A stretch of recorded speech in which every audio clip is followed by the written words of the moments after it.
Oke, selamat pagi saya ucapkan kepada para hadirin yang sudah hadir pada pagi hari ini. Saya ucapkan sekali lagi selamat pagi dan selamat datang untuk Bapak dan Ibu peserta webinar Yokogawa Indonesia mengenai One Solution for Your Daily Maintenance Service pada pagi hari ini 27 Januari 2021. Hari ini kita akan membahas mengenai bagaimana sih suatu maintenance service ini kita punya suatu solusi untuk daily operationnya seperti itu ya. Jadi kalau misalkan dari Bapak dan Ibu sudah pernah mengikuti webinar kami di sebelum-sebelumnya atau mungkin di sesi sebelumnya kita kenal dengan ngopi pagi bareng Yokogawa, itu saya mau kasih kilas balik sedikit untuk yang minggu lalu, yaitu di tanggal 20 kemarin kita bicarakan mengenai strategi pemeliharaan aset untuk maksimalkan umur peralatan produksi, dan kita juga tanggal 10 Desember kita juga membahas mengenai kemudahan mengelola aset dengan PRM. Jadi sebetulnya kita masih ngomongin topik soal mengenai aset yang ada di field instrument seperti itu. Jadi pada pagi hari ini saya akan ditemani oleh beberapa rekan saya seperti yang tertampil di fotonya di depan Bapak Ibu masing-masing. Jadi sebelum saya mengenalkan rekan-rekan saya ingin memperkenalkan diri saya dulu. Perkenalkan, nama saya Embun Marintan, panggilannya Embun. Saya dari LRC Department atau Learning and Resource Center Department, dan saya akan menjadi host Bapak dan Ibu selama webinar ini dari jam 9 sampai selesai. Saya ingin memperkenalkan dulu satu persatu dari para peserta, dari para pembicara ini. Ada 4 orang Yokogawa yang ganteng-ganteng nih hari ini yang mau menemani saya untuk menyampaikan topiknya. Saya memperkenalkan dulu satu persatu. Yang pertama adalah Pak Kenan Jonathan Sirait. Beliau adalah Product Solution Leader dari Yokogawa Indonesia. Beliau memiliki 2 degree dari Mechatronics Engineer dengan pengalaman di Indonesia dan juga di Jerman. Dia sudah bekerja di Yokogawa lebih dari 4 tahun dan spesialisasinya dalam transmitter dan juga product solution. Kemudian yang kedua, saya punya pembicara yang kedua, Pak Rizky Fatihah, transmitter spesialis dari Yokogawa Indonesia. Beliau adalah alumni dari Computer Engineering dari Telkom University, dari jurusan Hardware dan Networking. Beliau di Yokogawa Indonesia berfokus di Life Cycle Management Program untuk membantu para customer Yokogawa untuk memiliki suatu Sustainable Plan Operation. Saat ini, beliau di-assign sebagai transmitter spesialis. Kemudian pembicara yang ketiga, Pak Gandhi. Beliau adalah analyzer spesialisnya Yokogawa Indonesia, lulusan dari jurusan Fisika Universitas Indonesia, berspesialisasi di keahlian instrumentasi dan elektronik. Kemudian beliau ini sudah bekerja pada bidang analyzer lebih dari 7 tahun. Saat ini beliau di-assign sebagai analyzer spesialis di marketing department. Dan yang keempat, Pak Surpan. Beliau adalah flow meter spesialis dari Yokogawa Indonesia, lulusan dari Teknik Fisika ITS Surabaya, jurusan instrumentasi kontrol dan fotonik. Beliau sudah bekerja di automation and control lebih dari 5 tahun. Saat ini berposisi sebagai flow meter spesialis di marketing department. Oke, saya mau stop dulu untuk yang presentasi ini, slide yang saya bagikan. Nah, kepada keempat pesertanya bisa di-on kameranya. Pak Kenan, Pak Surpan, Pak Rizky, kemudian Pak Gandhi. Oke, halo semuanya, apa kabar pagi ini? Baik, baik, Bang. Oke deh, kalau gitu kita nih rame banget nih pada pagi hari ini. Kira-kira Pak Kenan bisa mulai dulu gimana sih, apa sih yang akan kita sampaikan pada pagi hari ini untuk para hadirin? Oke, sebentar saya coba share konten saya dulu ya Mbak Mun, biar saya bisa sebelum saya oper nanti ke teman-teman saya yang ganteng-ganteng, jadi saya coba share satu overview dulu supaya bisa paham nanti kira-kira flow-nya seperti apa sih, seperti itu. Baik. Sekarang Sudah, slide-nya sudah terlihat. pada hari ini kita akan bawakan sebuah tema atau sebuah topik gitu ya, di mana kita mau bahas maintenance gitu ya. Mungkin dari minggu lalu, minggu-minggu sebelumnya sudah beberapa kali ada pembahasan tentang maintenance juga gitu ya, dari acara ngopi. Nah, kita mau coba bahas satu solusi untuk daily maintenance dari Bapak Ibu semua. Nah, sebelum saya mulai, mungkin Bapak Ibu, karena ini kita virtual gitu ya, boleh sambil minum, sambil sarapan, sambil bawa kopinya, biar lebih fokus nanti. Gitu ya. Jadi nggak perlu serius-serius banget. Yang penting apa yang kita coba sampaikan hari ini bisa dapat berguna bagi daily activity dari Bapak Ibu sekalian di lapangan atau di tempat Bapak Ibu masing-masing gitu ya. Nah, kalau saya mulai, apa sih yang dimaksud dengan maintenance? Apa sih yang biasa dilakukan orang untuk activity maintenance gitu ya, daily? Berbagai hal, tergantung dari posisi atau tergantung dari bidang Bapak Ibu. Ada yang maintenance di bidang mekanik gitu ya, jadi tiap hari berurusan mungkin dengan valve, dengan motor, dan segala macam equipment gitu ya.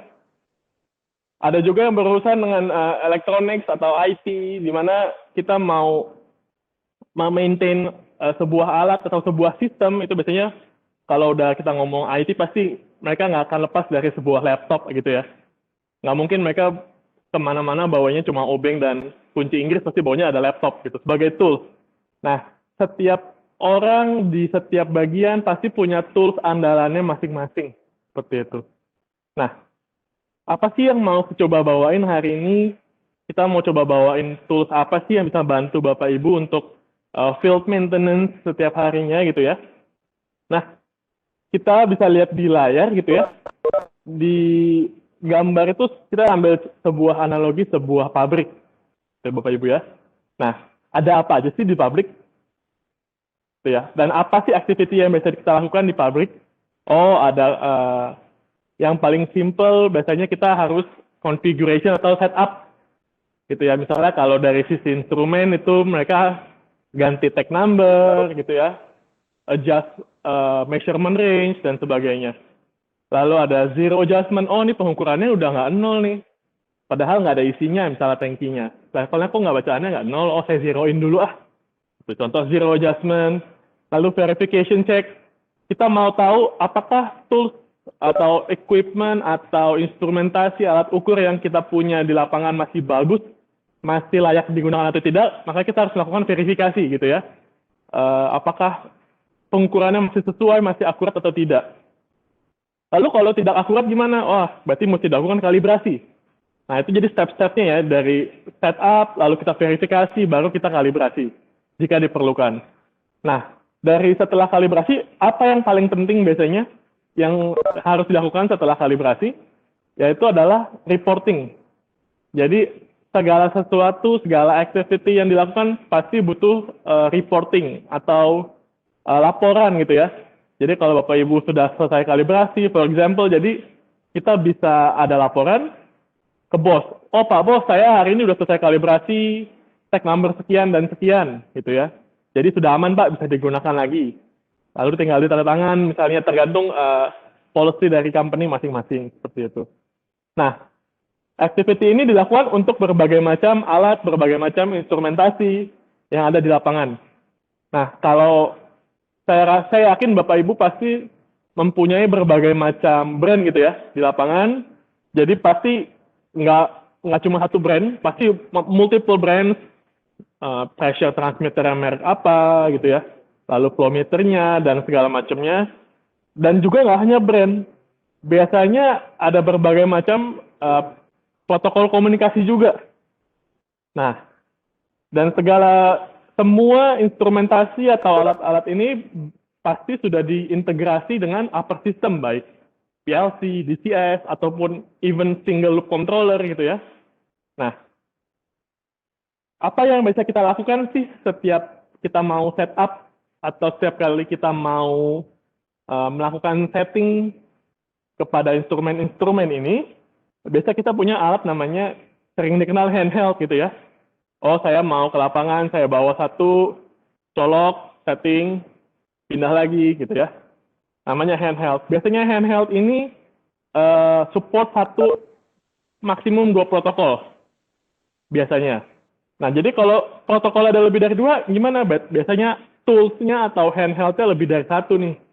Oh, untuk komunikasi hard saya butuh hard communicator. Untuk komunikasi field bus saya butuh field bus communicator. Dan seterusnya, gitu ya. Nah, gimana sih cara kita offer solution yang dapat mempermudah daily maintenance Bapak Ibu semua? Nah, sama ya, kayak manusia gitu. Kita kalau berbicara satu dengan yang lain, antar pribadi gitu ya, pasti harus dalam bahasa yang sama. Kalau saya ngomong bahasa Indonesia, lalu Bapak atau Ibu ngomongnya bahasa Itali, contohnya gitu ya, makanya kita nggak nyambung nih. Saya ngomongnya A, nanti ditanggapinnya B, saya nangkapnya C, saya balas B, balasnya lagi E, gitu. Udah nggak nyambung. Jadi, untuk berkomunikasi dibutuhkan satu bahasa yang sama. Nah, sama seperti instrumen, kita butuh satu bahasa yang sama antara communicator dan field device-nya supaya dapat saling berkomunikasi, gitu ya. Nah, di sinilah kita mengoffer sebuah solution yang disebut FieldMate. Mungkin Bapak Ibu sudah pernah ada yang dengar, mungkin ada yang, apa sih ini FieldMate gitu ya. Ada aja namanya, dibikin-bikin gitu ya. Nah, FieldMate itu dibuat atau terbentuk dari 2 kata. Kalau bisa dilihat di sini, field dan mate. Kalau Bapak Ibu coba artikan kira-kira artinya apa ya? Oh, field itu artinya lapangan. Kalau mate itu artinya teman atau rekan, gitu. Atau sahabat kalau mungkin lebih intim gitu ya. Nah, jadi kalau diartikan apa? Kita kita punya sebuah solusi yang dapat menjadi teman Bapak Ibu di lapangan gitu ya. Makanya disebut field mate. Nah, ini ada jargonnya nih kayak iklan-iklan di TV gitu ya. One tool for all. Jadi konsep atau filosofi dari FieldMate ini adalah one tool for all. Jadi satu FieldMate cukup untuk all devices dan juga all communication protocols gitu ya. Nah, one tool for all, one solution over device maintenance. Mungkin Bapak Ibu masih kayak belum 100% nyambung sama saya mungkin, atau sudah pernah ada yang tahu, sudah kebayang, oh kayaknya bakal ngomong ini nih Pak Kenan gitu ya. Nah, saya akan coba masuk lebih detail tentang alat ini gitu ya. Nah, jadi mungkin yang Bapak Ibu lihat di layar sekarang, conventional handheld versus FieldMate gitu ya. Jadi kalau handheld biasanya dipakai buat apa ya? Device check, setting and adjustments. Nah, FieldMate ini bisa melakukan semua yang bisa dilakukan oleh handheld ditambah fitur-fitur lainnya. Fitur apa itu nanti bisa kita lihat nanti saat live demo gitu ya, biar lebih meresap. Kata orang seeing is believing. Jadi nanti kita coba demokan beberapa contoh aplikasi FieldMate di lapangan seperti apa sih, gitu ya. Nah, jadi ini contoh dari konfigurasi dari FieldMate. Jadi yang disebut FieldMate itu adalah sebuah software. Oke, software untuk device configuration, kalau saya bisa bilang mungkin udah semi asset management gitu kali ya. Karena dia sudah punya database sendiri. Nah, jadi Bapak Ibu bisa mengkomunikasikan dengan device yang berbeda-beda language-nya atau protokolnya, seperti brain, heart, gitu ya. Mungkin paling umum heart, orang sering bilang heart 420, karena itu yang paling common gitu ya. Ada heart, ada brain, ada Profibus. Ya mungkin yang sudah plant yang sudah mulai digital communication biasanya menggunakan Fieldbus atau Profibus gitu ya. Atau even yang sudah menggunakan teknologi wireless gitu. Nah, jadi FieldMate ini nggak hanya untuk wired produk, tapi bisa juga untuk wireless. Bagaimana nanti kita bisa lihat di belakang gitu ya. Nah, jadi seperti yang tadi, daily work activity-nya ada berbagai macam, tapi hari ini kita coba akan fokuskan ke 3 hal. Karena kalau kita bahas semuanya, saya rasa kita butuh waktu 30 hari nih untuk komplit gitu ya. Jadi saya coba bahas sesimpel dan sesingkat mungkin, tapi tetap padat gitu ya. Jadi 3 hal yang akan kita fokuskan pada hari ini dalam waktu kurang lebih 1 jam, yaitu configuration and parameter check, verification check, dan juga calibration untuk device-device yang berbeda, dan dengan satu alat yaitu FieldMate. Oke? Ya, sekarang saya mau coba masuk ke live demo. Jadi untuk configuration, verification, dan calibration. Nah, saya akan coba yang ke bagian pertama dulu nih. Ada rekan saya yang udah persiapkan demo gitu ya, untuk konfigurasi dulu pertama kali nih. Kameramen boleh ikutin saya sedikit gitu ya. Saya berasa kayak lagi di ini nih, sinetron. Selamat pagi, Pak Rizky. Selamat pagi Pak Kenan. Wah, ini alatnya lengkap ya, bisa dilihat. Mainannya banyak. Ini kalau boleh dijelasin, apa nih Pak yang mau dilakukan hari ini, Pak? Oke, di sini saya akan coba untuk melakukan konfigurasi, ya, bagaimana FieldMate digunakan untuk konfigurasi transmitter. Oke, sebagai contoh nanti kita akan melakukan perubahan setting parameter atau perubahan display output, gitu kan? Lalu kita juga coba untuk input loop check dan generate report. Gitu. Oh, jadi dari laptop Bapak akan berkomunikasi dengan device yang mana nih, Pak? Yang ini ya? Yang ini, Pak. Oh, oke. Oke, Pak Rizky, boleh dimulai? Saya persilakan. Saya share screen udah kelihatan ya? Sudah kelihatan, Pak. Oke, jadi ini adalah tampilan awal dari FieldMate, Pak. Di mana kalau kita lihat ada transmitter, ya kan, ada device status, gitu. Dan seperti tadi Pak Kenan bilang bahwa FieldMate itu tidak hanya untuk protokol hard, bisa berbagai macam protokol. Bisa kita lihat sini ada berbagai macam protokol yang bisa terhubung dengan FieldMate, ya kan. Di sini ada beberapa tab, gitu, ada parameter, input loop check, zero adjustment, dan zero adjustment parameter, gitu kan. Fungsinya apa aja nanti akan saya coba jelaskan. Oke, yang pertama sebelum kita berkomunikasi dengan transmitter, kita coba assign DTM atau kita select DTM dulu. Oke, kita bisa lihat ya di DTM ini ada dari Yokogawa dan berbagai macam brand yang ada saat ini. Ya, jadi FieldMate tidak hanya terhubung untuk transmitter Yokogawa atau brand Yokogawa saja, gitu kan. Kita coba assign DTM. Oke, sudah terhubung. Sebentar, ini sudah terhubung Pak ya. Kita lihat. Jadi ketika kita melakukan konfigurasi, pertama kali kita coba yang sederhana yang biasa dilakukan di komunikator, kita bisa basic setup. Oke, di basic setup ini standar kita bisa mengubah tag-nya gitu kan, range-nya dan satuannya gitu kan. Sebagai contoh kita coba untuk melakukan perubahan range, upper range value kita ubah jadi 2000. Nah, ketika kita udah melakukan perubahan, kita harus download to device. Oke, jadi settingan yang ada di transmitter kita coba download ke transmitternya gitu ya. Lalu selain kita ubah range, kita masuk ke detail setup gitu kan. Nah, di detail setup ini kita bisa melakukan perubahan settingan sensor kayak sama kayak seperti basic setup tadi, settingan range-nya gitu kan. Nah, salah satu fungsi dari FieldMate juga ya, ketika terkomunikasi dengan transmitter Yokogawa, kita bisa melakukan di sini ada ketika masuk signal condition, ada yang namanya HL swap. Jadi HL swap ini merubah posisi high dan low-nya. Sebagai contoh, ketika Bapak sudah membeli transmitter gitu kan, ternyata waktu mau dipasang posisi high dan low-nya berbeda. Kalau di transmitter yang kiri high, yang kanan low, ternyata waktu mau dipasang di lapangan instalasinya kanannya high, kirinya low.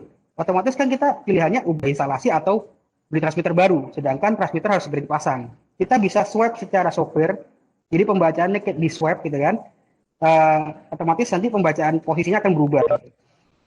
Nah, selain itu, selain signal condition, kita coba untuk display condition. Nah, di display condition ini kita akan merubah display out-nya. Jadi karena ini terkomunikasi dengan EGA series ya, transmitter Yokogawa gitu kan, display out-nya ini bisa saya klik selama 4 kali. Jadi selain pressure dalam satuan, dia juga bisa menampilkan pressure dalam persen. Lalu static pressure juga dalam satuan dan static pressure dalam persentase gitu kan. Nah, seperti tadi sebelumnya, kalau sudah melakukan perubahan, pastikan kita download to device. Oke, sudah kita download to device, bisa kita lihat mungkin di display transmitter, dia akan cyclic. Nah, tadi satuan, sekarang dalam persentase. Oke, jadi seperti itu Pak ya, kalau seumpama sudah melakukan settingan di konfigurasi, pastikan kita download to device. Jadi jangan sampai settingan-settingan kita ternyata sia-sia, dalam artian tidak tidak terupload ke transmitternya gitu. Oke, ini untuk konfigurasi standarnya. Coba di fungsi-fungsi yang lainnya gitu kan. Nah, selain itu juga kita ada input loop check. Jadi kita melakukan simulasi loop gitu kan, memastikan komunikasi antara transmitter dengan DCS atau di control room sudah sama gitu kan. Nah, di sini kita bisa melakukan hingga 10 step. Kita tunggu dulu. Oke. Bentar ya, Pak ya. Kita coba komunikasi dulu. Oke. Pak Rizky. Yes, Pak Kenan? Oh, jadi eh, selain device parameter atau ubah setting, dia bisa loop check juga ya? Yes, Pak. Jadi kita bisa customize seperti itu. Nah, jadi di input loop check ini kalau saya lihat di layar Pak ya, dia bisa hingga 10 step. Dalam arti ini kan baru 5 ya. Kita bisa add sampai 10. Jadi kita mau 0%, 10%, 20% gitu kan, 30% hingga 10 kali saya klik gitu kan. Nah, sebagai contoh saya coba untuk 5 kali step ya ini ya. 0, 20, ini terserah kita mau masukin 23% gitu kan, 50% atau di sini 100%. Itu bisa. Dan ini ada settingan interval time-nya, gitu kan. Dari 10 detik, 20 detik, dan 30 detik, gitu kan. Nah, sebagai contoh saya coba biar cepat, ini 10 detik ya. Coba start. Oke. Ini sudah mulai jalan, kalau Bapak bisa lihat di display transmitternya. Di display sekarang tampilannya 0, kita tunggu 10 detik, ini lagi running. Masuk ke 20%, di display transmitter akan berubah menjadi 20%. Nah, ini kita pastikan di display dengan di control room sudah sama belum gitu kan. Jadi memastikan bahwa komunikasi antara transmitter dengan control room sudah benar gitu kan. Oke, ini sudah 23%, di display 23%. Masuk ke 50% gitu kan. Kita tunggu sampai selesai, nanti waktu selesai pun kita bisa kasih note. Ini saya akan coba contohkan ya untuk pemberian note-nya. Bentar. Jadi Pak Rizky, ini mungkin bisa diartikan sebagai salah satu verifikasi juga seperti itu ya? Yes, benar Pak. Berarti seperti sebuah simulasi, apakah transmitter ini masih react dengan pressure atau tidak? Aha. Karena bisa jadi kita ketika ada perbedaan pembacaan, bisa karena transmitter atau bisa karena transmisinya gitu kan. Sebelum kita menjudge bahwa transmitternya rusak atau komunikasinya bermasalah, kita bisa cek dengan loop check ini gitu kan. Kalau ternyata di komunikasinya oke, so berarti memang transmitternya bermasalah gitu kan. Tapi kalau secara loop check ini benar, ternyata berarti kita asumsikan bahwa transmitternya ada masalah gitu kan. Nah, ketika udah selesai, kita bisa klik next. Di sini kita bisa kasih note. Seumpama last loop check by Rizky gitu kan. Berhasil apa enggak? Kalau berhasil kita press, kalau enggak ya kita file gitu kan. Kita berhasil, kita save. Dan data note tadi ini akan tersimpan. Jadi ketika Bapak setahun lagi atau 2 tahun lagi Bapak komunikasikan, itu note-nya akan tetap tersimpan Pak. Gitu kan. Slide itu juga kita bisa attach message. Jadi seumpama tadi kita udah melakukan perubahan range, perubahan average value gitu kan. Kita bisa cek, kita tulis sini juga, kasih note. Seumpama atau habis kalibrasi, last calibration tanggal berapa gitu kan. Seumpama cuma kita katakan 27/1 gitu kan. 2021 by Rizky gitu kan. Nah, kita oke. Dan ini node-nya akan tersimpan. Jadi ketika komunikasikan kembali, node-nya akan terbaca. Oke, Oke, tadi kita udah bahas untuk setting parameter gitu kan, input loop check.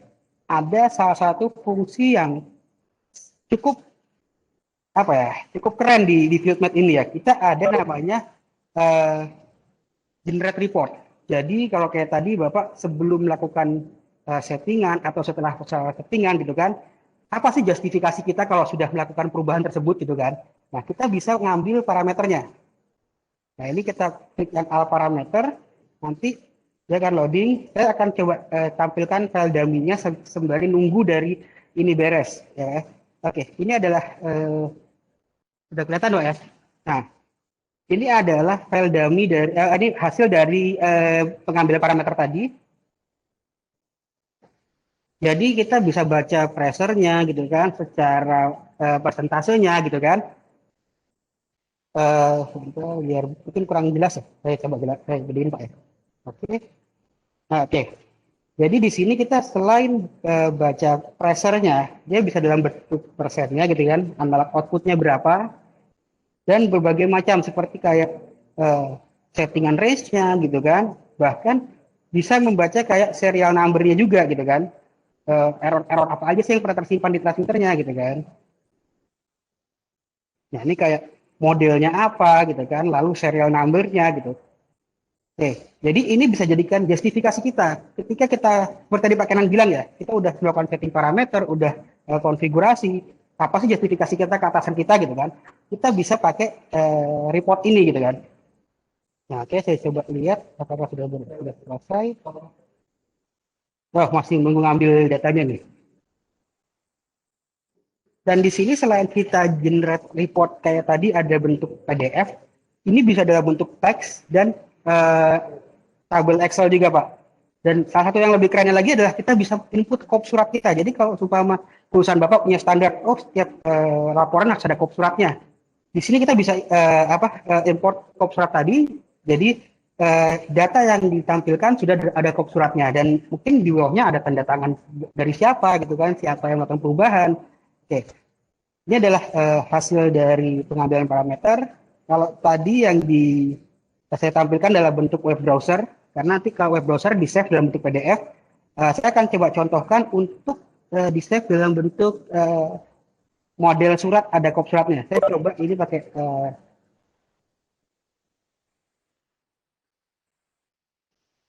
oke. Ini saya sebagai contohkan untuk dalam bentuk model kop surat Yokogawa ya. Coba saya besarkan dulu, mungkin tidak kelihatan. Oke, ini adalah bentuk dalam kop surat Yokogawa. Jadi yang ditampilkan adalah data-data dari transmitter tersebut, kayak pressure-nya berapa, dalam persentase berapa, output-nya sudah berapa gitu kan. Dan juga bisa diberikan tanda tangan. Gitu. Jadi saya kalau oh kita siapa yang melakukan perubahan dan siapa yang menerima, siapa atasan kita itu bisa tanda tangan. Jadi ketika ditanyakan lagi itu ada dokumennya gitu Pak. Jadi saya kan kebanyakan ketika sudah melakukan kalibrasi atau perubahan settingan-settingan, nggak ada dokumennya, nggak ada istilahnya data penguat kita ketika ditanyakan sama orang. Nah kalau ada kayak gini kita bisa buktiin, ini loh Pak, kita udah melakukan perubahan Pak. Gitu. Oke. Selain tadi perubahan parameter, input loop check, generate report, di sini juga kita bisa gunakan untuk kalibrasi. Ya, jadi kita bisa zero adjustment dan zero adjustment parameter. Kalau zero adjustment parameter sama seperti tadi ngambil reportnya juga Pak, tetapi yang dibaca adalah trimnya. Sudah berapa sih trim yang kita lakukan gitu. Dan zero adjustment kita istilahnya kita mau mengenolkan kembali pakai tab zero adjustment gitu. Mungkin untuk fungsi ini akan saya jelaskan di sesi selanjutnya gitu ya Pak ya. Oke, mungkin sekian dari saya. Oh ya, satu lagi. Salah satu fungsi keren dari FieldMap, kita bisa mengcopy settingan transmitter yang existing. Sebagai contoh, kita ada transmitter baru, kita nggak punya datanya, so kita harus nyari dokumennya lagi. Kalau pakai FieldMap, kita bisa download dokumen data dari transmitter yang lama dan upload ke transmitter yang baru. Sesimpel itu. Jadi kita nggak perlu lagi nyari dokumennya atau semua dipakai dibuat di tangki. kita nggak ada dokumennya, kita harus ngitung lagi istilahnya tankinya berapa gitu kan, baru masukin value-nya, makan waktu. Kita tinggal download dari device yang lama, upload ke device yang baru, sesimpel itu.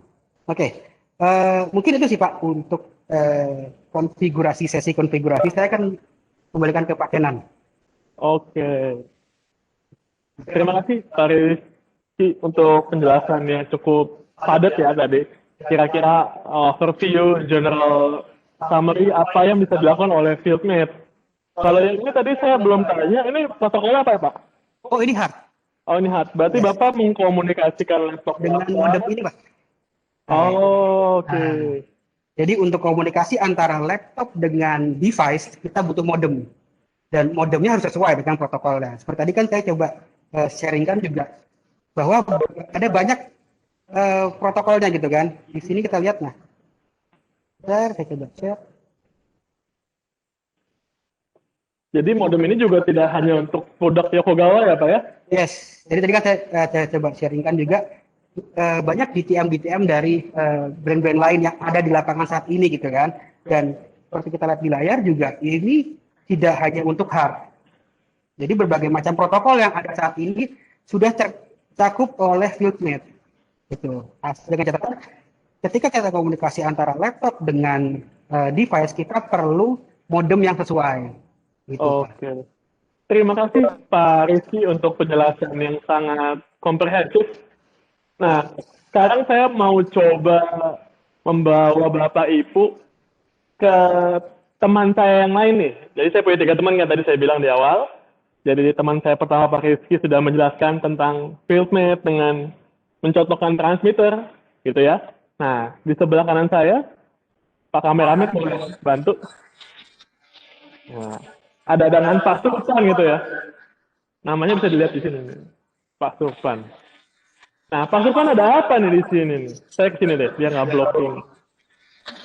Siap. Oke, Pak Kenan. Kalau tadi sama Pak Rizky kita udah ngomongin transmitter, mungkin untuk sesi ini kita lebih spesifik ke voltmeter ya. Oke. Nah, jadi kebetulan di sini udah saya sediakan speed. Jadi kebetulan bisa dilihat ya speednya.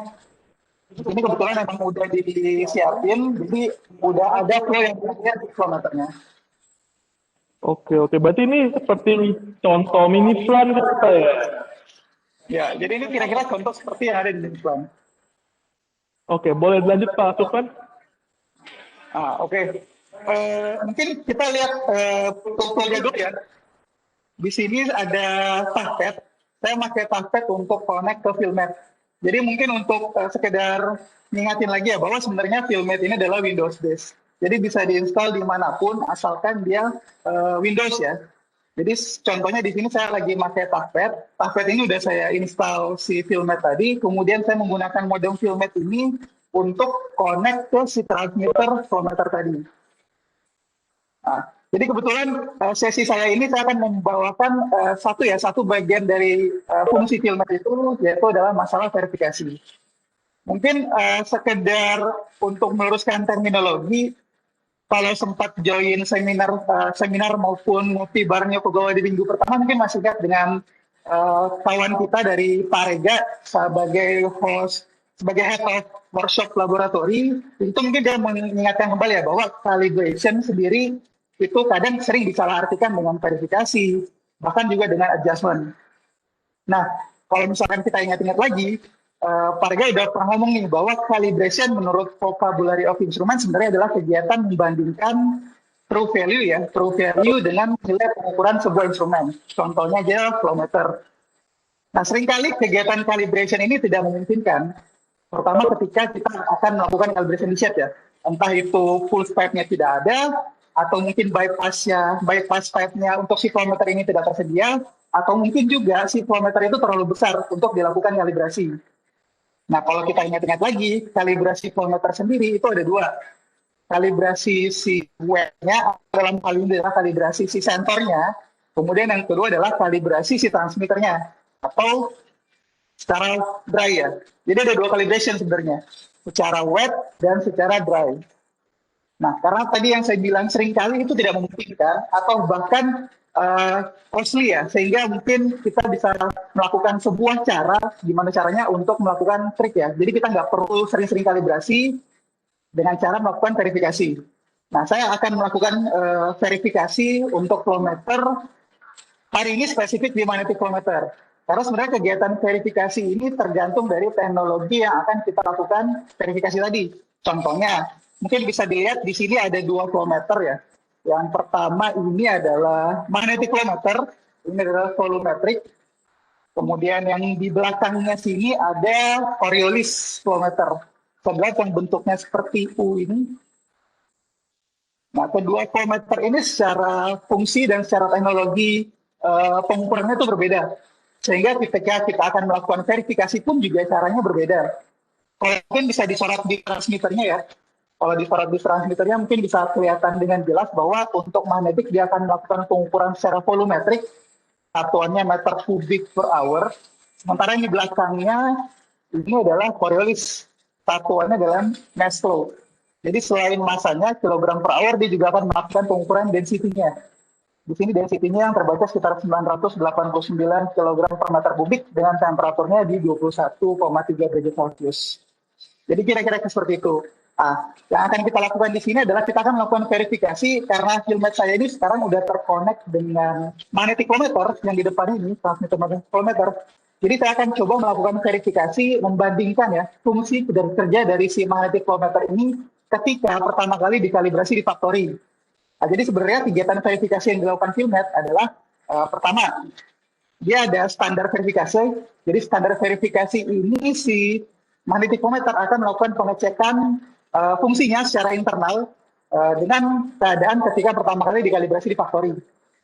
Kemudian bakalan dicek nih driftnya berapa. Driftnya apakah masih dalam bentuk toleransi, masih dalam toleransi yang dimungkinkan untuk tidak dilakukan kalibrasi atau harus dilakukan kalibrasi dan adjustment seperti itu. Mungkin kita langsung masuk ke menunya ya, menunya di Filmet. Saya akan coba share screen di sini.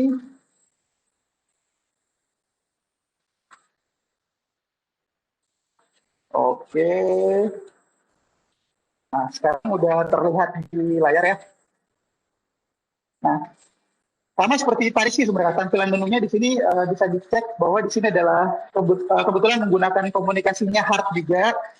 Saya tinggal masuk ke action, saya pilih select DTM untuk mencari DTM dari si transmitter magnetik ini. Saya pilih ke all DTM, saya klik all DTM, kemudian saya cari DTM dari si transmitter ini. Bisa dicek ya bahwa di sini ada berbagai macam DTM vendor. Nggak cuma dari Yokogawa aja. Karena sebenarnya DTM ini universal, bisa didapatkan oleh vendor manapun. Saya coba cari ke Yokogawa. Oke, ini. Di sini ada AXW 4A FDT2 Hard 7 ya, Hard 7 DTM. Saya tinggal klik dan klik OK. Saya tinggal klik yes. Nah, sekarang tampilannya udah berubah. Saya udah masuk ke menu DTM dari si magnetic flow meter ini. Di sini proses variabelnya udah terbaca ya. Velocity-nya di 0,37 meter per second di skip ini. Kemudian volumetriknya sekitar 2,6 meter kubik per hour. Nah, untuk sesi ini saya akan coba melakukan verifikasi. Caranya saya tinggal masuk ke menu device. Saya klik additional function, kemudian saya klik di verification tool. Di sini ada verification tool. Saya coba klik. Oke. Nah, sekarang udah ada tampilan menu welcome to AdMac ya, AdMac verification tool. Nah, di sini ada, kita disuruh milih dulu nih tipenya. Tipe flow sensornya ada apakah jenis yang remote, artinya si sensor dan si konverternya terpisah ya, atau yang integral. Jadi si konverter dan si sensornya jadi satu. Karena kebetulan ini adalah tipe yang remote, jadi kita tinggal klik yang remote, saya tinggal klik next. Nah, ini masih loading dulu. Oke, kita udah masuk ke menunya. Jadi seperti ini, seperti yang saya bilang tadi, sebenarnya kegiatan verifikasi dia akan melakukan pengecekan fungsional dari si magnetic flow meter ini ketika pertama kali dikalibrasi di factory ya. Jadi di sini ada dua verifikasi. Yang pertama adalah standar verifikasi dan yang kedua adalah enhanced verifications. Verification dia akan melakukan pengecekan internal meliputi sirkuitnya. Sirkuitnya itu bisa berupa flux magnetnya, bisa berupa GGL-nya ya, karena ini adalah prinsipnya electromagnetic flow meter. Kemudian device status ini alarm-alarmnya juga bakalan dicek ya. Si magnetic flow meter ini pernah alarm apa saja. Kemudian connection status, karena ini adalah kebetulan yang tipenya remote, jadi dia bakalan ngecek koneksi antara si transmitter dengan si Bluetooth-nya. Selanjutnya, indikator cek ini dia bakalan ngecek si LCD display-nya. Apakah ada missing dot, karena kita kebetulan menggunakan LCD display, dia bakalan ngecek nih, apakah ada satu titik atau satu dot yang rusak. Kemudian yang terakhir, physical appearance. Sementara ya, enhanced verification, ini lanjutan ya dari standar verification. Di sini kita akan melakukan pengecekan dari output analognya, kemudian output pulse-nya, kemudian transmitternya sendiri kita bakalan cek. Ini biasa kita combine dengan kalibrator si transmitter, ini bisa berupa AM012 ya, kalau di Yokogawa. Kemudian juga ada insulation resistance check. Jadi kita akan mengecek insulasi resistan dari si magnetic flow meter ini. Nah, kita masuk ke standar verification dulu ya. Ke standar verification, saya tinggal klik start verification. Nah, di sini yang di sebelah kiri mungkin bisa dicek ya. Ada verification-nya running ini untuk yang flow ataupun no flow. Kemudian ada LCD test tadi yang saya bilang. Kemudian ada physical appearance. Dan terakhir adalah result dari standar verification. Nah, untuk standar verifikasi sendiri, kita bisa melakukannya dengan dua cara. Yang pertama adalah kondisi flow. Yang di sebelah kiri ini adalah kondisi flow. Jadi, walaupun si flow meter ini sudah terinstall dan sedang melakukan pembacaan, ini bisa dilakukan verifikasi juga. Kemudian yang kedua adalah no flow. Jadi, nggak ada aliran, tapi yang perlu dipastikan tetap ada fluida yang ada di dalam si magnetic flow meter ini. Jadi, dalam artian si fluidanya nggak bergerak, tetap terisi penuh, cuma tidak ada aliran, seperti itu. Jadi saya tinggal pilih, misalkan kondisinya memungkinkan untuk flow, saya tinggal klik flow, dan nah ini ada tulisan ya, before continuing, ini harus dipastikan nih, kalau si pipa atau si flow meter ini dalam keadaan kondisi ada flow-nya dan terisi penuh. Saya tinggal klik yes, nah, kira-kira nanti akan ada loading screen sekitar 12 menit ya, jadi verification ini ada sekitar 12 menit. Dan mungkin yang perlu diperhatikan adalah ketika kita akan melakukan verifikasi ini, output dari si flow meter ini bakalan saturation. Artinya dia bakalan dialarmkan ke 4 atau 3,8 mA ya istilahnya. Jadi mungkin di sini juga kalau misalkan di transmitternya juga udah kelihatan ya. Di transmitter kelihatan di sini lagi verification execution magnetic circuit lagi diproses. Nah, karena mungkin cukup lama, saya mungkin skip dulu untuk bagian ini ya. Saya abort dulu.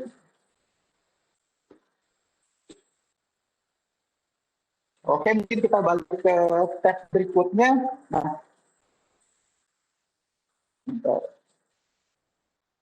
Nah, kemudian selain dari standar verifikasi yang dilakukan oleh si magnetic tadi, ini kita juga bisa melakukan pengecekan analog output yang di enhanced verification. Saya tinggal klik analog output, kemudian saya coba tes ya. Saya coba tes, misalkan di 4 mA, kemudian saya ukur nih di belakang sini output dari si flow meter beneran 4 mA nggak? Nanti tinggal saya inputkan ke sini, apakah 4 mA sama keluaran dari si flow meter juga 4 mA apa enggak? Nanti secara internal dia bakalan mengukur errornya atau persentase errornya. Begitu juga dengan pulse output. Untuk transmitter ini biasa kita connect dengan transmitter kita ya, AM012 tadi, seperti itu. Nah, saya back lagi. Nah, jadi hasil akhirnya adalah sebenarnya dalam bentuk verification report seperti ini. Jadi udah kelihatan jelas ya. Saya coba besarin lagi. Nah, di sini AppNet verification report ya. Kita bisa cek di sini tipenya kebetulan adalah yang remote. Kemudian model suffix port dari si transmitternya adalah AXW4A. Sementara si sensornya adalah AXW050, 2 inci. Kemudian di sini bisa dicek juga nominal size-nya 2 inci, low meter factor-nya di 1,07, high meter factor-nya di 1,03, dan zero-nya di 0,09 cm per second. Bahkan revision dari si sensor juga kelihatan ya, revision software-nya, mainboard-nya, sensornya. Nah, kemudian di sini ada result-nya. Result-nya berupa tadi ya, verification-nya ketika kondisi no flow dan flow. Jadi dua-duanya saya lakukan nih. Di sini kebetulan kelihatan ya, kita lakukan verifikasi ini sekitar waktu tanggal 25 Januari kemarin. Jadi kelihatan bahwa pengecekan magnetic circuit, excitation circuit, dan conversion circuitnya juga semua pas. termasuk juga pengecekan historical alarm meliputi device status ini ya. Kemudian kebetulan saya tidak melakukan enhanced verification, saya tidak melakukan pengecekan lanjutan ya untuk yang analog outputnya. Dan di sebelah kanannya ini ada indikator cek, connection status, dan physical appearance-nya semua pas. Jadi ujung-ujungnya dalam report ini adalah kita dapat keterangan nih di overall statusnya bahwa si floater masih diverifikasi berfungsi. Grid-nya itu lebih kurang 4% dari faktori kalibrasi. Jadi walaupun si flometer ini sudah digunakan 6 bulan misalkan, di sini tetap bakalan kelihatan hasilnya ya, berapa persen dia grid-nya. Nah ini bisa kita jadikan judgement, apakah kita akan tetap melakukan kalibrasi, atau misalkan memperpanjang jangka kalibrasi, atau bahkan memperpendek jangka kalibrasi tergantung dari si grid hasil verifikasi ini. Jadi kira-kira seperti itu untuk verifikasinya. Jadi output terakhirnya adalah sebenarnya dalam bentuk report. FieldMap ini bisa kita gunakan untuk generate report verification ini. Ini saya kembalikan ke Pak Kenan ya Pak Kenan. Oke, Pak Surpan. Wah, ini a whole new level ya. Tadi bisa pakai laptop. Tablet. Yang ini pakai apa tadi namanya Pak? Tablet. Tablet. Oke, tablet ya. Jadi FieldMap itu nggak hanya bisa diinstal di laptop, tapi bisa diinstal juga di tablet. Asalkan Windows based. Asalkan Windows based. Oke. Pak Surpan, tadi ada yang bertanya, kalau misalnya flowmeternya diinstal di area hazardous nih, kan berarti mungkin orang nggak bisa sembarangan datang ya. Kita bisa komunikasi FieldMap dengan via junction box mungkin? Ya, jadi sebenarnya yang saya perlukan adalah koneksi via komunikasi ya dengan si flometer, entah itu di flometernya langsung. Jadi kebetulan di sini saya lagi connect langsung dengan si flometernya, atau mungkin melalui junction box di control panel. Mungkin ditaruh di DCS panel, atau mungkin di PLC. Saya tinggal connect aja nih ke output dari si flometer yang udah connect ke junction box. Nggak perlu langsung ke transmitternya yang di lapangan kalau memang itu ada hazardous area. Kalau memang nggak memungkinkan ya. Oke, Pak Surpan. Berarti bisa di junction box, bisa di marshalling gitu ya? Yes, betul sekali Pak. Saya mau tanya, itu di layar Bapak ada yang menarik tuh, ada foto. Itu bisa dilakukan foto ya Pak? Oh, oke. Saya akan jelasin sedikit lagi ya untuk fitur dari FieldMap ini ya. Sebagai contoh, misalkan saya ada temuan nih. Saya coba buka kamera dulu.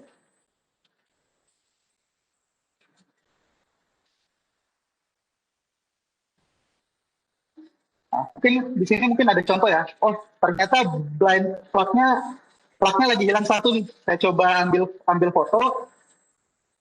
Nah, dari sini saya coba masukin foto tadi ke si FieldMap ini. Mungkin bisa dicek. Saya tinggal klik foto ini. Saya coba import foto tadi. Nah, saya tinggal import foto tadi. Saya coba klik OK. Dan saya tinggal masukin note bahwa ban plugnya lagi hilang satu nih.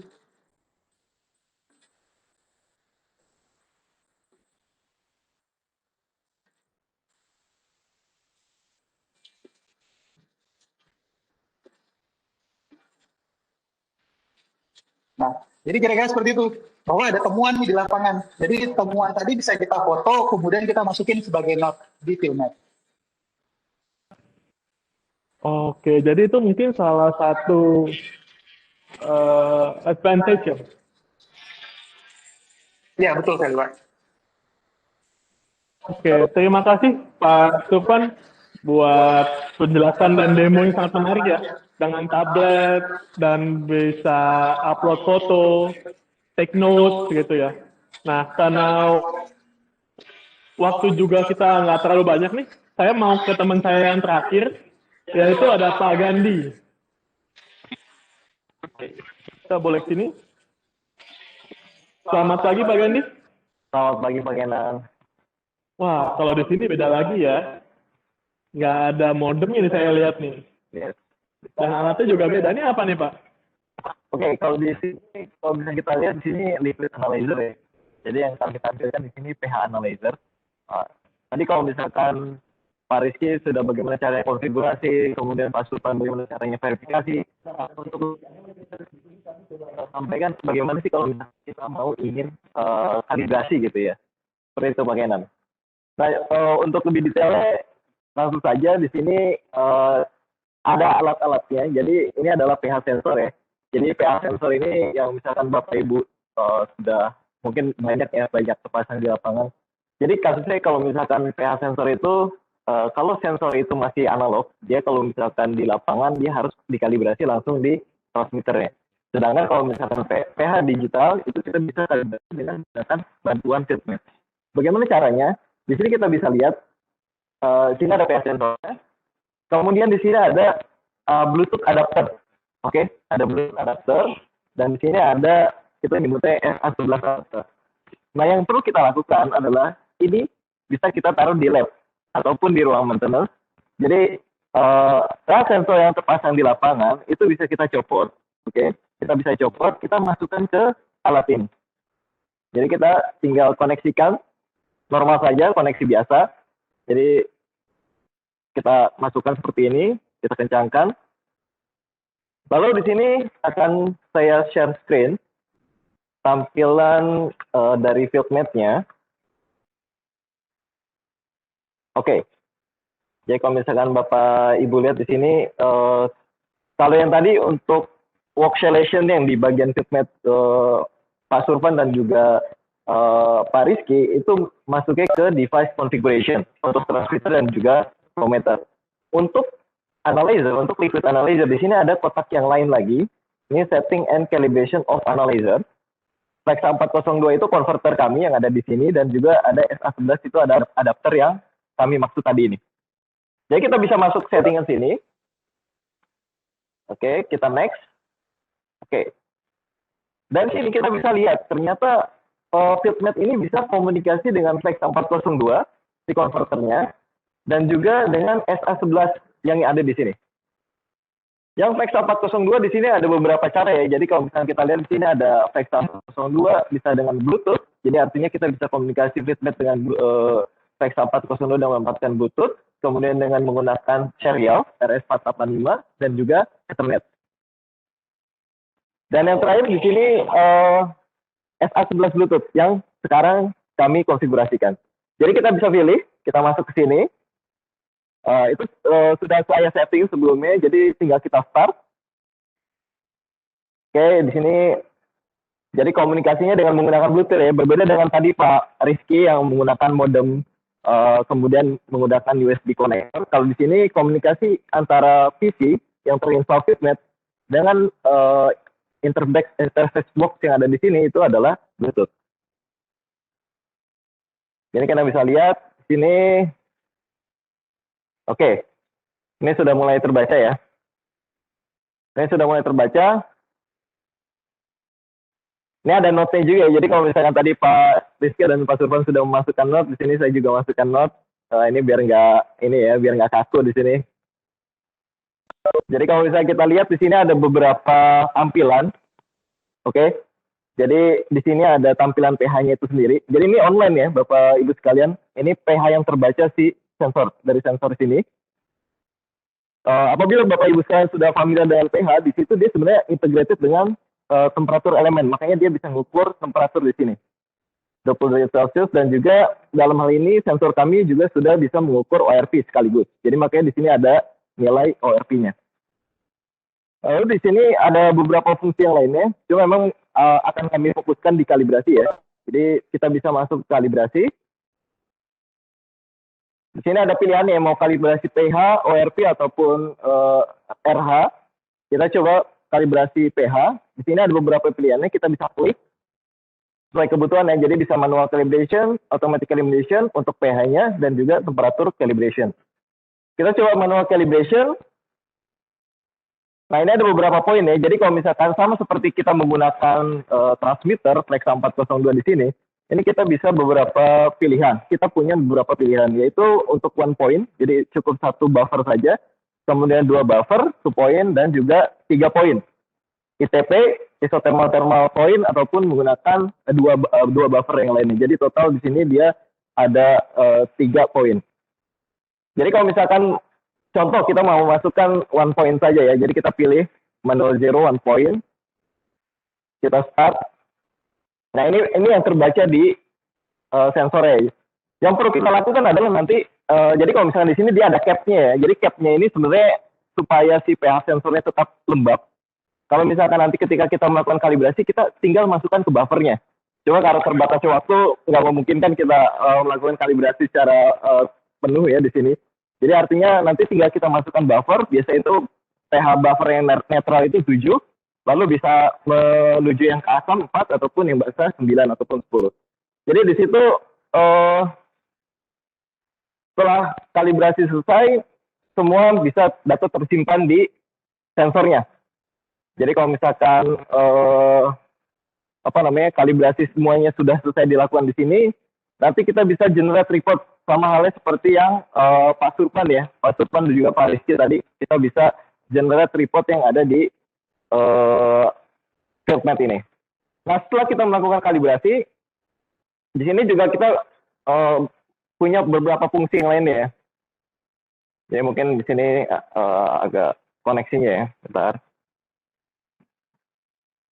Oke, untuk yang lainnya mungkin sedikit saja saya singgung mengenai pH ya. Jadi kalau misalkan pH, apabila ada yang sedikit familiar, kalau misalkan kita mau mengecek dia kondisinya baik atau tidak, itu salah satunya bisa dari nilai impedansinya. Impedansi 1 dan impedansi 2. Impedansi 1 itu harus tinggi sekali, makanya di sini mega ohm ya range-nya, sedangkan impedansi 2 itu kecil sekali. Jadi artinya kalau misalkan kebalikannya, itu ada kondisi yang tidak benar gitu ya. Jadi bisa pH gelasnya rusak ataupun junction si sensornya tersumbat. Jadi artinya selain kita bisa melakukan fungsi kalibrasi, kita juga bisa melakukan fungsi diagnostik selain konfigurasi yang seperti Pak Rizky lakukan sebelumnya. Jadi setelah semua ini dilakukan, jadi tinggal kita copot sensornya. Jadi sensor ini tinggal kita copot. Data semua akan tersimpan di elektronik di dalamnya. Jadi di sini dia sudah ada IC-nya, jadi sudah ada memorinya. Ya artinya semua data kalibrasi itu akan tersimpan di sini. Semuanya akan tersimpan di sini. Dan yang bisa kita lakukan, kita menuju ke lapangan, lalu kita koneksikan dengan transmitter yang ada di lapangan. Jadi kalau misalnya dilihat di sini kondisinya masih kedip-kedip ya, artinya di sini tidak ada sensor yang dikoneksikan. Konfigurasinya sama, di sini ada transmitter, kemudian ada kabel, dan ada SA11 adapter tadi. Jadi tinggal kita masukkan si sensornya ke dalam si adapternya.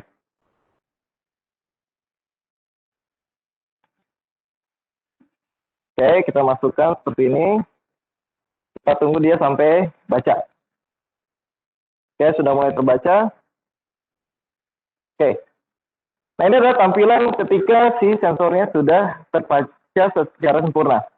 Tampilannya kita bisa lihat ya, ada 3 di sini, bisa tampilkan pH, kemudian temperatur, dan juga ORP. Ini sesuai kebutuhan saja, tinggal kita pilih saja nanti. Jadi semua data kalibrasi yang tersimpan di sini, kemudian data yang lainnya, itu semuanya tersimpan di sini dan akan di-upload ke konverternya ataupun transmitternya. Oke, jadi itu adalah contoh bagaimana liquid analyzer dalam ini pH sensor kita kalibrasi dengan menggunakan FieldMap. Seperti itu. Oke, Pak Kenan, itu gambaran bagaimana kita kalibrasi dengan menggunakan FieldMap di liquid analyzer. Semoga bermanfaat. Oke, Pak Gandhi. Ini menarik lagi ya. Karena kalau tadi Pak Surpan, Pak Rizky menggunakan modem, kabel, kalau ini pakai Bluetooth. Benar ya Pak Gandhi ya? Yap, betul sekali Pak. Berarti Bluetooth-nya ada di sini. Ya, jadi Bluetooth itu posisinya ada di flexanya dan juga ada di sini. Jadi kalau misalkan flexanya, ini kita juga bisa komunikasikan dengan FieldMap dengan Bluetooth, dan juga adapter ini juga kita bisa menggunakan Bluetooth-nya. Oke, berarti nggak perlu modul khusus lagi ya Pak ya? Langsung connect ya? Betul sekali. Tadi awal-awal saya perhatikan ada yang eye catching nih Pak. Oke. Tadi kok kelap-kelip gitu kenapa ya Pak? Yes. Jadi artinya itu sebagai salah satu fungsi diagnostik yang ada di transmitter. Jadi artinya kalau misalkan di sini ada error ataupun warning, dia akan ada kedip-kedip. Jadi artinya orang sekitarnya ya. Jadi kalau misalkan operation atau dari maintenance atau melewati transmitter ini jadi aware kalau misalkan di sini ada masalah dan dari situ bisa melakukan action berikutnya. Seperti itu. Oh, oke. Jadi seperti warning ya Pak ya? Betul sekali. Memang sengaja dibikin eye catching ya, bukan rusak ya? Bukan. Oke. Nah, itu tadi kalau tadi kan Pak Rizky, Pak Surpan, dia bisa masukin notes Yes. ke field device-nya. Nah, kalau ini tadi yang dimasukin kemananya Pak? Jadi sama sih ya. Jadi kalau misalkan di tampilan sini ya. Ini kalau misalkan tadi sensornya masih ada di sini, kita masukkan misalkan pH, misalkan tag pH 001. Nah, itu note ini itu dia bisa masuk ke sini, dia akan tersimpan di sensornya. Jadi kalau misalkan sensor itu sudah dicopot, tidak dikoneksikan gitu ya, kemudian sebulan kemudian atau beberapa tahun kemudian dikoneksikan kembali, note itu akan tetap ada di sini. Jadi artinya ini menjadi identifikasi kalau misalkan sensornya ini dia sensor yang sama dan kita bisa kasih note masalahnya apa gitu kalau misalkan ada di sini. Lalu di sini juga ada gambaran kalau misalkan Bapak Ibu lihat di sini kita bisa sebenarnya ini tampilan yang di sini. Jadi kalau misalnya kita lihat di sini ada PC ataupun laptop ataupun bahkan tadi tablet yang dipegang oleh Pak Surpan. Selama dia menggunakan Windows OS ya, jadi operating system dengan Windows, kita bisa install Fitmod di sana. Lalu di situ ada pilihan koneksi Bluetooth. Pertama kita bisa koneksikan ke sini yang tadi saya pegang, IB100 ini. Oke, IB100 ini, kemudian ada kabel, ada SA11 adapter dan juga sensor. Ini posisi yang kita bisa manfaatkan untuk di lab ataupun di ruang maintenance. Soalnya beberapa kasus saya sering sekali menemukan ada ketidaksesuaian ya antara pembacaan orang maintenance dan juga pihak lab. Nah, hal itu bisa diminimalisir dengan cara kita bawa sensornya ke ruang lab. Dan dari situ kita bisa kalibrasi bareng-bareng dengan pihak lab. Itu yang pertama. Ini yang bisa dimanfaatkan banyak. Lalu selain itu di sisi kanannya ini Flexa 402-nya ya. Jadi Flexa 402-nya ini bisa di sini komunikasi secara Bluetooth juga dengan FieldMap. Tadi selain Bluetooth sebenarnya di tampilan awal ya itu dia bisa menggunakan komunikasi RS485 serial ataupun dengan menggunakan Ethernet. Jadi ini gambaran seputar Sencom ya. Sencom itu digital sensor dan sebenarnya banyak sekali yang bisa dieksplor di sini. Cuman memang karena waktunya sangat terbatas. Dan sebenarnya waktu sebelumnya kami sudah hadirkan untuk Sencom, sesi Sencom. Jadi mungkin nextnya kita akan lebih detail lagi bagaimana cara kalibrasi yang detail sampai generate report di sini. Seperti itu Pak Kenan. Oke Pak Gandhi. Ini saya agak awam nih ya Pak. Tadi berarti ini liquid analyzer-nya. Satu sistem seperti itu ya? Yap.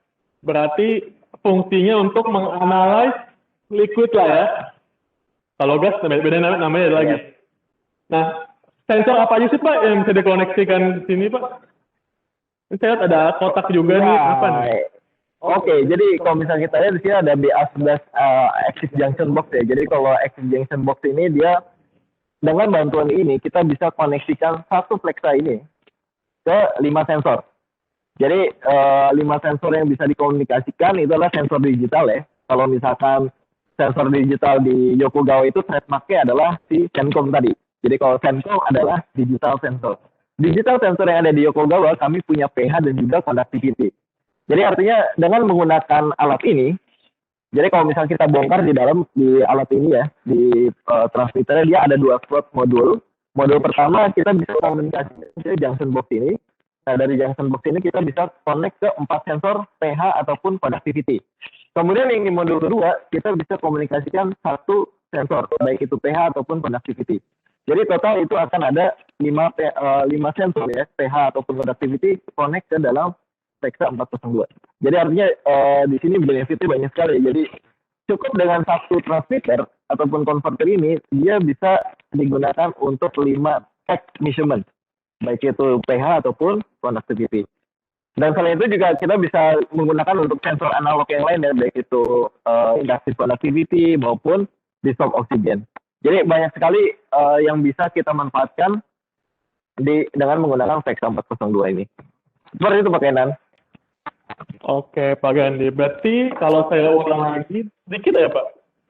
Berarti ada pH, ada conductivity, semua bisa dikomunikasikan ke sini, dan lalu baru ke flexa, dan semua bisa dikonfigurasi via Bluetooth ya Pak ya? Betul Ke sekali. field map. Oke, wow. Ini menarik sekali ya Bapak Ibu. Jadi kita coba membawa Bapak Ibu ke berbagai field device, di mana alatnya berbeda-beda, cara komunikasinya pun berbeda-beda. Nah, mungkin saya kembali ke situ lagi. Ya, oke. Jadi mungkin demonya seperti itu, Bapak Ibu semua. Jadi tadi ada yang pertama, kita mau mencoba mencontohkan setting, gitu ya, adjustment dan segala macam perubahan tag, perubahan range, sampai loop test. Itu tadi present oleh Pak Rizky. Lalu kita bisa lihat tadi Pak Surpan juga mengexecute verification test atau pengecekan apakah flow meternya masih berfungsi, masih dalam kondisi yang baik atau tidak.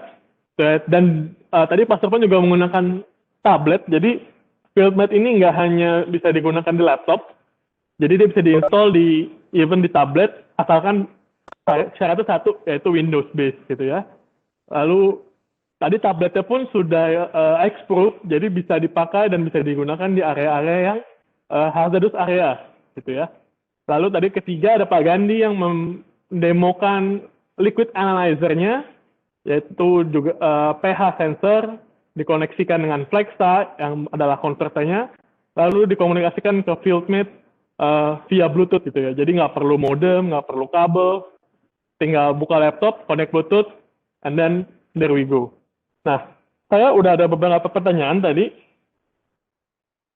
Mau coba ada sedikit Q&A tadi untuk Bapak Ibu yang ada pertanyaan, silakan bisa tuliskan di kolom chat gitu ya. Nanti kita akan coba jawab kalau masih ada waktunya. Nah, tadi ada pertanyaan yang pertama dari Pak Arif. Pengecekan itu bisa dilakukan dari jauh atau tidak? Karena kalau kondisi alat flow meternya atau device berada di pabrik yang flammable. Oke. Nah, tadi seperti yang sudah didemokan gitu ya, dan juga sudah diinfokan, kita bisa komunikasi FieldMate ini direct to the device-nya. Tapi kalaupun memang mungkin ini berada di area yang remote, sulit terjangkau atau berbahaya, kita bisa komunikasikan atau kita bisa koneksikan FieldMate ini, let's say dengan hard modem tadi, untuk device yang komunikasinya hard, itu bisa di marshalling, bisa di junction box gitu ya. Jadi selama loop 420-nya masih di situ, itu bisa kita koneksikan. Jadi nggak perlu ke lapangan, bisa dari marshalling di control room itu juga bisa. Seperti itu Pak Arif. Lalu ada pertanyaan dari Pak Agus, gitu ya. Apa perbedaan FieldMate dengan PRM atau Plant Resource Manager? Nah, memang ada persamaan, tapi ini sebetulnya adalah dua sistem yang berbeda. Kalau FieldMate itu kita direct to the device. Dalam artian independen, Bapak mau pindah-pindah, colok di satu device, lalu pindah ke colok ke device kedua gitu ya. Tapi one at a time. Nah, kalau PRM itu dia terkoneksikan atau terintegrasi dengan sistem yang ada. Seperti DCS gitu ya. Nah, mungkin bisa dilihat contoh tampilannya. Dan di sini juga ada modul-modul. Saya tidak bisa menjelaskan semuanya, jadi bisa dilihat juga gitu ya. Nah, seperti di layar juga. Nah, ini PRM. Contohnya, nah, PRM itu adalah real time dan juga dia terkomunikasi atau terkoneksi dengan sistemnya. Jadi levelnya lebih tinggi karena dia untuk satu plant, makanya disebut sebagai asset management gitu ya. Sedangkan kalau FieldMate itu adalah kita lebih ke arah device management gitu. Jadi memang ada perbedaan antara FieldMate dengan PRM. Lalu ada pertanyaan juga Eh, ini pertanyaan sama ya. Tadi Pak Arif, apakah kompatibel dengan equipment non Yokogawa? Iya, betul.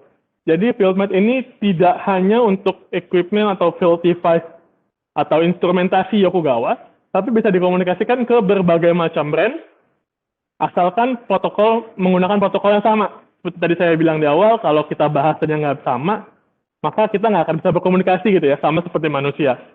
Nah, jadi harus dengan protokol atau bahasa yang sama, dan itu bisa akan terkomunikasi atau terkoneksi.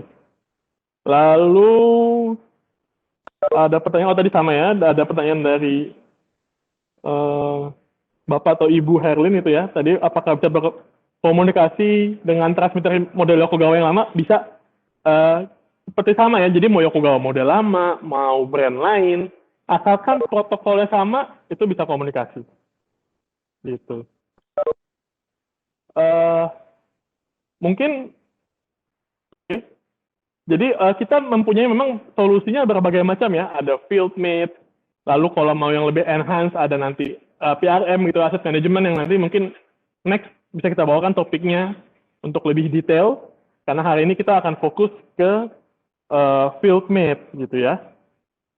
Nah, karena sama seperti namanya, FieldMate itu kan tempat di lapangan ya, FieldMate. Kalau PRM itu kan Plant Resource Manager, lebih ke asset manajemennya, seperti itu. Oke. Ada pertanyaan lagi? Sebentar, saya lihat. Apakah flowmeter rota juga bisa menggunakan FieldMate? Nah, ini karena ada orangnya di sini, saya langsung ke Pak Surpan ya. Pak Surpan. Saya ketemu lagi dengan Pak Surpan. Pak, ada pertanyaan, Pak, tadi flowmeter rota bisa nggak ya, Pak? Untuk rota mungkin rotanya apa dulu nih? Jadi ada rota meter, ada rota mas. Dua-duanya bisa dengan FieldMate. Oh, jadi mau rotameter. Bedanya apa sih Pak rotameter sama rotamas? Kalau rotameter mungkin kebetulan di sini ada demonya ya. Saya bisa tunjukin.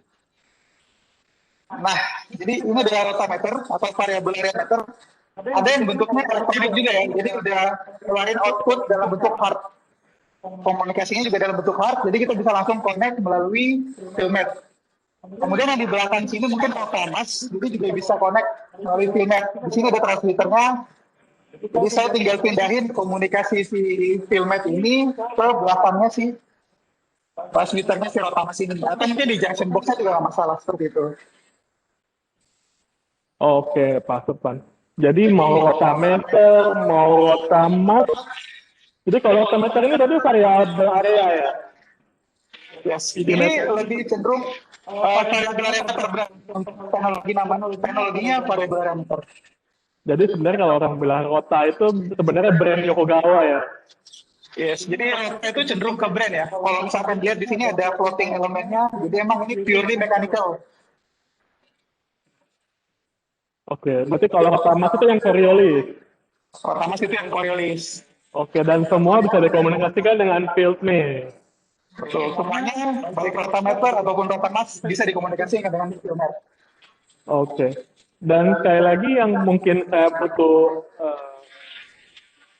info sekali lagi bahwa semua feature di FieldMate itu bisa kita print as a report. Dan itu sangat berguna untuk kita dokumentasi gitu ya. Dan juga biasanya company policy butuh sebuah report atas segala sesuatu activity-nya. Oke, saya coba lihat lagi. Balik ke sini lagi. Saya balik ke sana saya.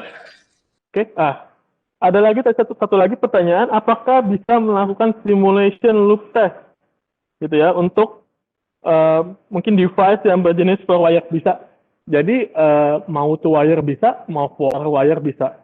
Karena kan yang kita simulate itu adalah loop current-nya ya. Jadi 420-nya yang kita simulate, jadi 2-wire ataupun 4-wire pun bisa seperti itu. Ada pertanyaan nih, wah untuk Pak Gandhi nih. Berarti saya mesti balik ke Pak Gandhi lagi ya. Ada pertanyaan nih Pak. Tadi saat demo liquid analyzer, kan tadi yang dikalibrasi probe sensornya. Yes. Transmitternya bisa dikalibrasi juga nggak Pak? Iya, bisa dikalibrasi juga.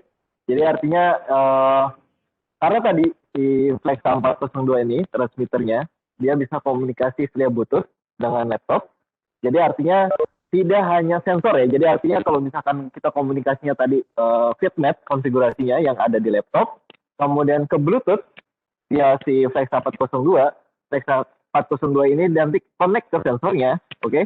Jadi artinya selain si FitMate tadi bisa kita konfigurasi atau kita bisa melakukan kalibrasi ya secara langsung untuk si sensornya, dia juga bisa kalibrasi si transmitternya. Jadi kalau misalnya kita mau adjust beberapa hal di sini, itu kita bisa lakukan juga di FitMate. Itu yang bisa kita lakukan ya. Jadi artinya nggak hanya sensornya yang kita bisa kalibrasi, tapi juga si Flexa 402-nya. Seperti itu. Saya itu Pak Kenan. Oke, Pak Gandhi, terima kasih atas penjelasannya. Sorry, sebelum saya tutup sesi saya, ini pertanyaannya nggak habis-habis ya. Nih, kayaknya kita kayak live Instagram gitu. Nah, ada satu pertanyaan lagi dari Pak Rudi. Apakah ini sudah bisa connect ke protokol Profibus? Sudah bisa, Pak. Jadi seperti tadi yang sudah didemokan di depan oleh Pak Rizky juga sudah menunjukkan ya, protokol-protokol apa saja sih yang tersedia.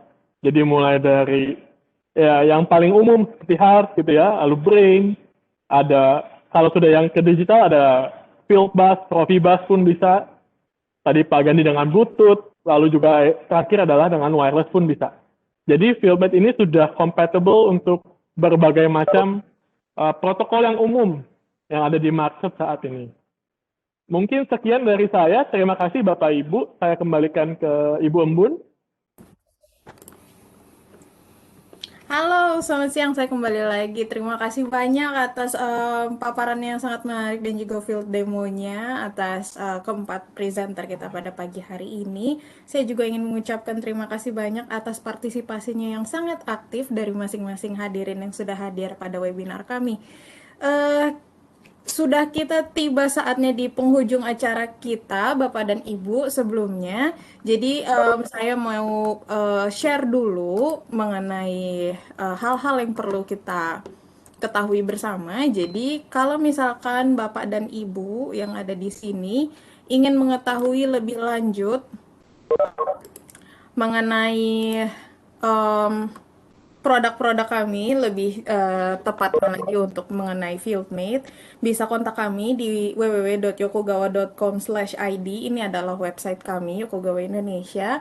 Kalau misalkan seandainya butuh bantuan atau ingin berkomunikasi secara personal dan ingin kita diskusi lebih lanjut lagi mengenai Fieldmate ataupun topik-topik webinar kita yang sebelumnya, boleh juga di chat ke kami atau di email ke kami ke marketing@id.yokogawa.com. Kami akan dengan senang hati menjawab pertanyaan dan juga inquiry Bapak dan Ibu, misalkan ada diskusi ingin lebih lanjut. Boleh saya tutup pertemuan kita pada pagi hari ini. Terima kasih banyak Bapak dan Ibu sekalian atas partisipasinya dan juga antusiasmenya yang sangat tinggi.